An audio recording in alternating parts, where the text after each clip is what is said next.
Alors c'est vrai que c'est assez nouveau, hein, cette idée de pouvoir finalement avoir une autonomie personnelle dans la relation amoureuse. Les générations dont nous provenons ne savaient pas faire sans l'autre. Quand je vois même mes parents, hein, et alors encore plus mes grands-parents, mes arrière-grands-parents, en fait ils faisaient tout ensemble. Donc forcément, petit à petit, les choses qu'ils faisaient se limitaient et puis ils rentraient dans une routine finalement en créant une vie qui était, dans le meilleur des cas, acceptable pour chacun. Hein, mais évidemment, ça grignotait énormément sur les élans personnels de chacun. Donc il ne s'agit évidemment pas, ne me méprenez pas, de faire n'importe quoi, de ne pas être dans le respect de l'autre, d'avoir le sentiment que bon ben voilà, on est libre donc on n'a pas de compte à rendre, ce genre de choses. Bien évidemment que si vous vivez avec quelqu'un, vous êtes engagé avec cette personne et que donc si vous ne la prévenez pas d'où vous êtes ou d'à quelle heure vous rentrez, elle va s'inquiéter et c'est pas franchement sympa. Donc il est évident que l'idée c'est d'être dans la communication et dans le lien et dans l'harmonie et que ça doit se faire dans l'amour, non pas contre l'autre. Il n'est pas question de faire quoi que ce soit contre l'autre, mais juste pour soi dans l'échange et dans la communication. On me demande souvent la question des proportions également.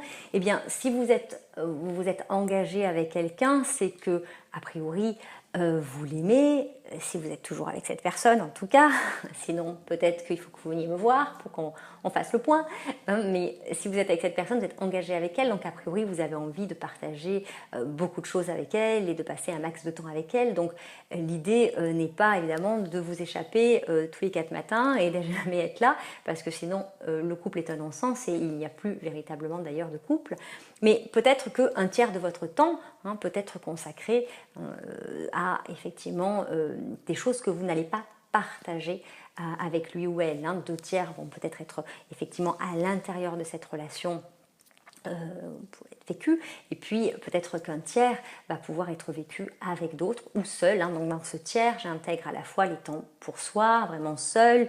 Ça peut être aussi des choses que vous faites à ce moment-là avec évidemment des amis, des membres de la famille ou autres. Mais voilà, c'est vraiment un temps qui n'est pas forcément passé avec le conjoint. Encore une fois, non pas pour le fuir ou pour dire je passe pas tout mon temps avec toi, mais plutôt parce que c'est simplement le fruit d'une réalité qui est que comme on est différent, on ne peut pas s'enrichir pleinement à son contact, aussi riches soit-on tous d'ailleurs, puisque nous sommes tous merveilleusement riches, mais merveilleusement différents, et bienvenue à ces différences, mais il ne faut pas les nier, il ne faut en aucun cas, à mon avis, chercher à nier ces différences. Cette liberté que l'on va se laisser l'un l'autre de pouvoir explorer des choses qu'on ne peut pas partager avec l'autre, eh bien, de cette liberté va découler un bien-être. Et de ce bien-être et de ces bien-être mutuels vont découler le bonheur amoureux. À l'inverse, si l'on ne se nourrit pas en tant que personne, en tant qu'être, en tant qu'homme, en tant que femme, mais qu'on ne se nourrit plus qu'en tant que conjoint, ça va amener cet appauvrissement dont je vous parlais et ça ne va pas permettre ce bien-être. De ce fait, nous allons attendre de l'autre, surtout que l'on y consacre tout son temps, qu'il nous rende heureux. Et nous allons faire que constater que c'est un échec et que l'autre ne nous rend pas heureux. Nous allons commencer à nourrir des frustrations, nous allons lui en vouloir peut-être, nous en vouloir, nous allons juste rentrer dans une impasse qui ne permettra pas d'être véritablement bien. Quand nous cherchons à nous épanouir uniquement à l'intérieur de la relation, eh bien et que nous attendons de l'autre qu'il nous rende heureux, en réalité, on pense qu'on attend de l'autre qu'il nous rende heureux, mais en réalité, on attend de l'autre qu'il pense nos blessures, on attend de l'autre qu'il nous guérisse. Évidemment, nous n'en avons pas conscience la plupart du temps, et le problème, c'est que la rencontre des blessures, lorsque nous sommes blessés et que nous attendons de l'autre qu'il nous guérisse, eh bien, nous ne faisons pas rencontrer 2 bien-être, mais nous faisons rencontrer 2 blessures. Et 2 blessures qui se rencontrent, eh bien, ça donne la dépendance. Donc on pourrait dire que la rencontre des bonheurs respectifs génère l'autonomie affective et qu'à l'inverse, la rencontre des blessures respectives génère la dépendance affective, la codépendance.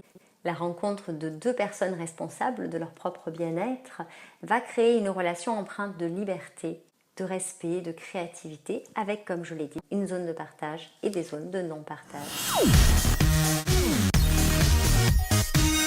rendez-vous très bientôt pour un prochain article ou une prochaine vidéo. Si vous avez aimé celle-ci, je compte sur vous pour me mettre un pouce, un like, un j'aime, comme vous voulez, en bas à droite de cette vidéo sur YouTube. Vous pouvez bien sûr également poser toutes les questions que vous voulez dans la zone de commentaires sur YouTube ou bien directement sur le blog, là où cette vidéo va également être hébergée. Je me ferai un plaisir de répondre à chacun de vous. N'hésitez pas à laisser questions et commentaires. Prenez soin de vous, soyez heureux et surtout amusez-vous. Salut!